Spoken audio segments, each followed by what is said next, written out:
रानी की सांसें तेज चल रही थी। धीरे धीरे वो डूब रही थी। अचानक जैसे उसके बदन में जान आ गई। वो बोली, फिरंगियों को मेरा शरीर नहीं मिलना चाहिए। फिर उसकी सांसों में एक झटका आया और सब कुछ शांत हो गया। रानी लक्ष्मीबाई के जीवन के ये आखिरी पल आज़ादी के लिए उनके दिल की तड़प को साफ दिखाते हैं।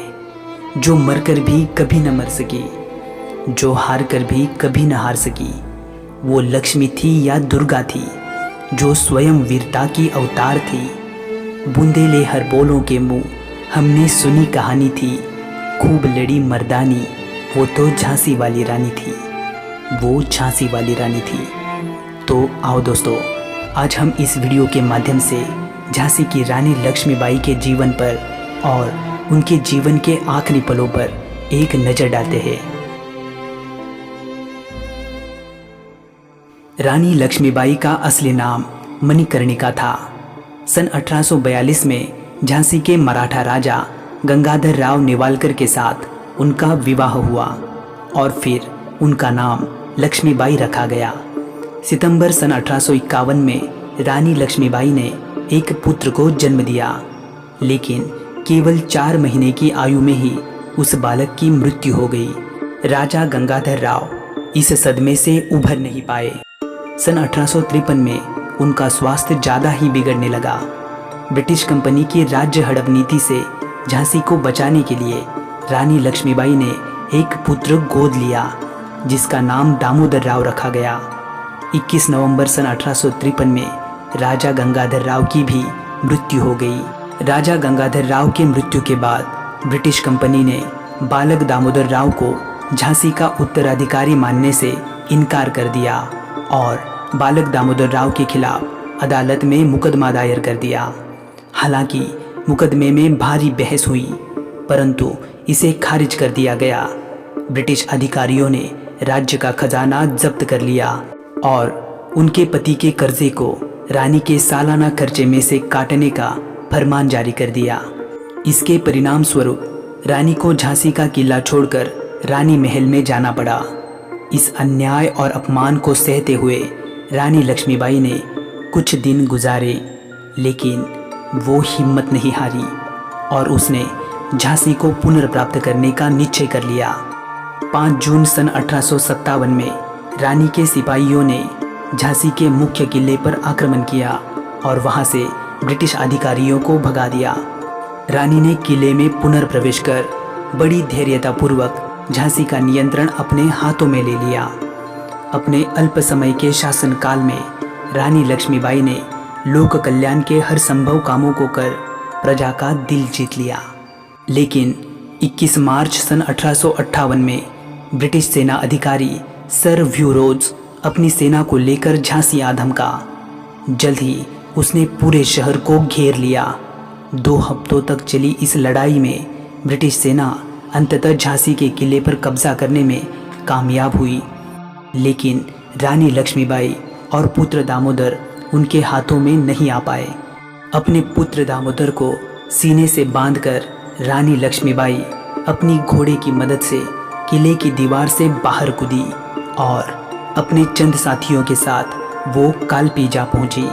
वहां पर तात्या टोपे से मिलकर रानी लक्ष्मीबाई की संयुक्त सेना ने ग्वालियर के किले पर कब्जा कर लिया। इधर ब्रिटिश सेना रानी लक्ष्मीबाई का पीछा करते हुए ग्वालियर के पास आ पहुंची और 17 जून सन 1858 को ग्वालियर के पास लड़ाई के मैदान में रानी लक्ष्मीबाई की सेना ब्रिटिश सेना पर टूट पड़ी। ये जगह थी कोटा की सराय। अंग्रेज़ों की तरफ से कैप्टन रॉड्रिक ब्रिग्स वो पहला शख्स था जिसने रानी लक्ष्मीबाई को लड़ाई की मैदान में अपनी आंखों से लड़ते हुए देखा। घोड़े की रस्सी अपने दांतों से दबाकर वो दोनों हाथों से तलवार चला रही थी और एक साथ दोनों तरफ वार कर रही थी। कैप्टन रॉड्रिक ब्रिग्स इस दृश्य को देखकर अचंभित रह गया। उसने खुद आगे जाकर रानी को रोकने की कोशिश की, लेकिन रानी के घुड़सवार रक्षक उसे घेर कर हमला कर देते थे। रानी लक्ष्मीबाई को इस रणचंडी के अवतार में देखकर उसकी सेना भी आवेश में आकर ब्रिटिश सेना पर भारी पड़ रही थी। कि तभी अचानक जनरल व्यूरोज की अत्यंत निपुण ऊंट की टुकड़ी ने युद्ध भूमि में प्रवेश किया।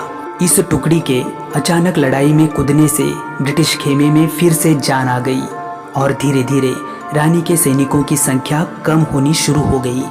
रानी लक्ष्मीबाई इस बात को फौरन भांप गई और वो जोर से चिल्लाई, मेरे पीछे आओ।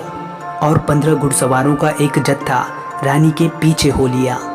लड़ाई के मैदान से रानी लक्ष्मीबाई इतनी तेजी से हटी कि अंग्रेज सैनिकों को इसे समझ पाने में थोड़ी देर लगी। कैप्टन रॉड्रिक्स ने अपने साथियों से चिल्लाकर कहा, that's the Rani of Jhansi, catch हर।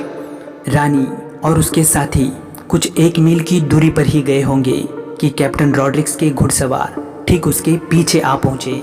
लड़ाई फिर एक बार नए सिरे से शुरू हो गई। अचानक रानी को अपने सीने में बाईं तरफ हल्का सा दर्द महसूस हुआ, जैसे किसी सांप ने उन्हें काट लिया हो। एक अंग्रेज सैनिक ने, जिसे वो देख नहीं पाई थी, उसने सीने में संगीन भोंक दी थी। वो तेजी से मुड़ी और अपने ऊपर हमला करने वाले पर पूरी ताकत से टूट पड़ी। रानी को लगी चोट गहरी नहीं थी, लेकिन उसमें बहुत तेजी से खून निकल रहा था। अचानक घोड़े पर दौड़ते दौड़ते उनके सामने एक छोटा सा पानी का झरना आ गया। रानी ने सोचा कि वो एक छलांग लगाकर झरने को पार कर जाएगी, लेकिन घोड़ा छलांग लगाने की बजाय इतनी तेजी से रुका कि रानी करीब करीब उसकी गर्दन के ऊपर जाकर लटक गई। उसने फिर एड़ लगाई, लेकिन घोड़े ने 1 इंच भी आगे बढ़ने से इनकार कर दिया। तभी रानी के कमर में बाईं तरफ तेजी से वार हुआ। उनको राइफल की एक गोली लगी थी। रानी के बाएं हाथ की तलवार छूटकर जमीन पर गिर पड़ी। उन्होंने उस हाथ से अपनी कमर से निकलने वाले खून को दबाकर रोकने की कोशिश की कि तभी एक अंग्रेज ने तलवार से उनके सिर पर इतनी तेजी से वार किया कि उनका माथा फट गया और वो उसमें से निकलने वाले खून से लगभग अंधी हो गई। तब भी रानी ने अपनी पूरी ताकत लगाकर उस अंग्रेज सैनिक पर जवाबी वार किया, लेकिन वो सफल नहीं हो पाई। रानी घोड़े से नीचे गिर गई। तभी रानी के एक सैनिक ने अपने घोड़े से कूदकर उन्हें अपने हाथों में उठा लिया और पास के एक आश्रम नुमा मंदिर में उन्हें ले गया। रानी तब तक जीवित थी, लेकिन वो बहुत ही बुरी हालत में थी और धीरे धीरे वो अपना होश खो रही थी। उधर मंदिर के अहाते के बाहर लगातार फायरिंग चल रही थी।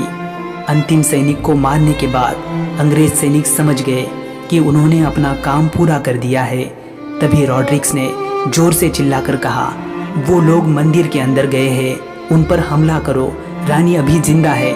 इधर रानी की एक आंख अंग्रेज सैनिक की कटार से लगी चोट के कारण बंद थी। उन्होंने बड़ी मुश्किल से अपनी दूसरी आंख खोली। उन्हें सब कुछ धुंधला दिखाई दे रहा था।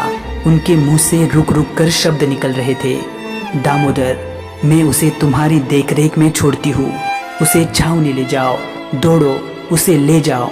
बहुत मुश्किल से उन्होंने अपने गले से मोतियों का हार निकालने की कोशिश की, लेकिन वो ऐसा नहीं कर पाई और फिर बेहोश हो गई। मंदिर के पुजारियों ने उनके गले से हार उतारकर उनके अंगरक्षक के हाथ में रख दिया और उसे दामोदर को देने के लिए कहा। रानी की सांसें अब और तेज होने लगी। उनकी चोट से खून निकलकर उनके फेफड़ों में जा रहा था। धीरे धीरे वो डूब रही थी। अचानक जैसे उनके बदन में जान आ गई। वो बोली, अंग्रेजों को मेरा शरीर नहीं मिलना चाहिए। और फिर उनका सिर एक और लुढ़क गया। उनकी सांसों में एक झटका आया। फिर सब कुछ शांत हो गया। वहाँ पर मौजूद रानी के अंगरक्षकों ने आनन फानन में कुछ लकड़ियाँ जमा की और उन पर रानी के पार्थिव शरीर को रखा और अपनी नम आंखों से उन्होंने अपनी वीर रानी की चिता को आग लगा दी। उनके चारों तरफ राइफलों की गोलियों की आवाज़ बढ़ती चली जा रही थी। आश्रम की दीवार के बाहर अब तक सैकड़ों ब्रिटिश सैनिक पहुंच चुके थे और आश्रम के अंदर से केवल 3 राइफलें अंग्रेजों पर गोलियां बरसा रही थी।